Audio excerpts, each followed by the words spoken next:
Hi, ഞാൻ ശ്രീലത. നമുക്കൊരു sleeve cut ചെയ്യാം. സ്ലീവിന് ആവശ്യമായ തുണിയെടുത്ത് 4ആയി മടക്കിയിട്ടിട്ടുണ്ട്. മടക്ക് ഭാഗം നമ്മുടെ വശത്തായിരിക്കണം. സ്ലീവിൻ്റെ ലെങ്ത് 11 ഇഞ്ചാണ്.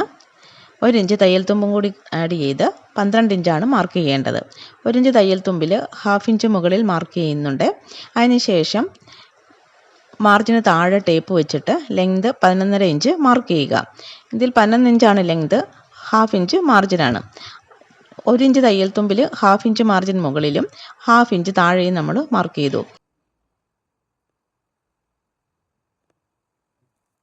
ഇനി ഇതൊരു ലൈനായിട്ട് വരയ്ക്കാം. മുകളിൽ വരച്ചിരിക്കുന്ന മാർജിന് തൊട്ട് താഴെയായി ടേപ്പ് വെച്ചിട്ട് 3.5 ഇഞ്ചിൽ ഒരു പോയിന്റ് മാർക്ക് ചെയ്യുക. എന്നിട്ട് അതൊരു ലൈനായിട്ട് വരയ്ക്കുക.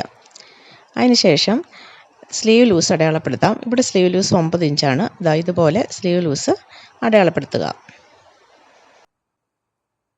താഴെ നമുക്ക് ബോട്ടം ലൂസ് അടയാളപ്പെടുത്താം. ഇവിടെ ബോട്ടം ലൂസ് 12 ഇഞ്ചാണ്. അതിൻ്റെ പകുതി 6 ഇഞ്ച് മാർക്ക് ചെയ്യാം. അതിനുശേഷം സ്ലീവ് ലൂസും ബോട്ടം ലൂസും കൂടി ഒന്ന് കണക്ട് ചെയ്ത് നമുക്ക് വരച്ചെടുക്കാം. ഇനി നമുക്ക് ബാക്ക് ആം ഹോൾ വരച്ചെടുക്കാം. അതിനായിട്ട് മുകളിൽ നിന്നും താഴേക്ക് കർവ് ഷേപ്പിൽ വരച്ചെടുത്ത് നമ്മൾ സ്ലീവ് ലൂസ് മാർക്ക് ചെയ്തില്ലേ, അതിന് 1 ഇഞ്ച് മുമ്പായിട്ട് കൊണ്ടുവന്ന് നിർത്തണം. ഇനി നമ്മൾ ഈ ബാക്ക് ആം ഹോൾ വരയ്ക്കുമ്പോൾ മാർജിനും കൂടി ഉൾപ്പെടെയാണ് വരയ്ക്കേണ്ടത്. മാർജിന് താഴെ നിന്നല്ല വരയ്ക്കേണ്ടത്, അത് ശ്രദ്ധിക്കുക. ഇനി തയ്യൽ തുമ്പ് മാർക്ക് ചെയ്യാം. സ്ലീവ് ലൂസിൻ്റെ ഭാഗത്ത് തയ്യൽ തുമ്പ് കൊടുക്കാനുള്ള തുണി തികയുന്നില്ല, കണ്ടല്ലോ. അപ്പോൾ അതിനെന്താണ് വേണ്ടതെന്ന് വെച്ചാൽ ഇത്രയും ഭാഗത്തിന് ആവശ്യമായിട്ടുള്ള തുണി കട്ട് ചെയ്തിട്ട് കൊടുക്കാം. അപ്പോൾ അത് നമ്മുടെ ഈ ബ്ലൗസ് പീസിൻ്റെ തുണി കട്ട് ചെയ്തതിനകത്ത് കട്ട് പീസ് കാണുമല്ലോ, അപ്പോൾ അതിൽ നിന്ന് മുറിച്ചെടുത്ത് വെച്ചാൽ മതി. താഴെയും തയ്യൽ തുമ്പ് കൊടുക്കേണ്ടതുണ്ട്. താഴെയും മുകളിലും 1.5 ഇഞ്ച് വീതമാണ് തയ്യൽ തുമ്പ് കൊടുക്കേണ്ടത്.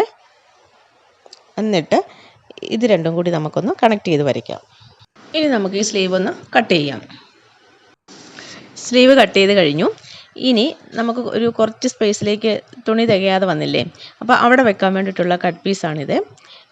ഇതുപോലെ സ്ലീവിൻ്റെ നല്ല വശവും കട്ട് പീസിൻ്റെ നല്ല വശവും ചേർത്ത് വെച്ച് തയ്ച്ചതിന് ശേഷം മുകളിൽ കൂടി ഒരു സ്റ്റിച്ച് കൂടി കൊടുക്കുക. എന്നിട്ട് അധികമായിട്ട് വരുന്ന തുണിയെല്ലാം കട്ട് ചെയ്ത് കളയുക.